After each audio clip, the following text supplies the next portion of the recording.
Donovan ஃபெரராவ literally 3 வருஷத்துக்கு முன்னாடி நம்ம சிஎஸ்கேல ஃபர்ஸ்ட்டு கண்டெடுத்தோம்.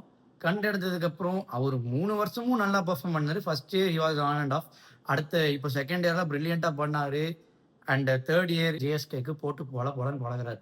ஆனா ஸ்டில் நம்ம வளர்த்து விட்ட டேலண்ட்ட நம்ம டிஎஸ்கேலயுமே வந்து அவரு நல்லா பண்ணியிருக்காரு. பட் ஸ்டில் அவர் வந்துட்டு சிஎஸ்கேல காணவே காணோம். நெறைய பேர் சொல்லலாம், அவர் வந்து ஸ்பின் கொஞ்சம் போலியோ ஸ்பின் ஒழுங்கா ஆட மாட்டார் அப்படின்ற மாரி வந்து சொல்லிட்டு தான் இருக்காங்க. அப்படி பார்த்தா ஜேமி ஓவர்டன் மட்டும் நல்லா ஸ்பின் ஆடுறாரா நீங்க சொல்லுங்க.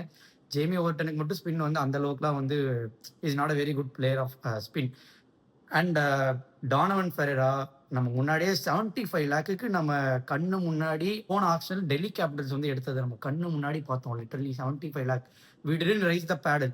ஜெமி ஓவர்டனுக்கு 1.5 லட்சம் கொடுத்தோம். இஃப் அவர் ஆக்ஷன் டைனமிக்ஸ் வாஸ் குட், கண்டிப்பா டானவன் ஃபெரேராவை நம்ம பாட்டில் பண்ணாம அங்கேயே எடுத்திருப்போம். அந்த ஃபினிஷர் ப்ராப்ளம் உங்களுக்கு சார்ட் அவுட் ஆயிருக்கும்.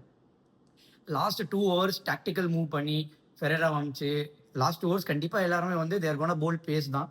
அப்போ ஃபெரேரா வந்து ஒரு 2 to 3 சிக்ஸஸ் அடிச்சாலே நம்மளுக்கு வந்து அங்கே ஓவர். ஏன்னா அவர் பவுலிங்கும் போட முடியும், ஆஃப் ஸ்பின்னும் ஆப்ஷன் வந்து கொடுப்பாரு. ஆனால் still we battle them. Jamie Overton 2 கோடிக்கு எடுத்திருக்கோம். But we still can give 75 lakh to Donovan Ferreira. This was one of the poor action tactic by CSK.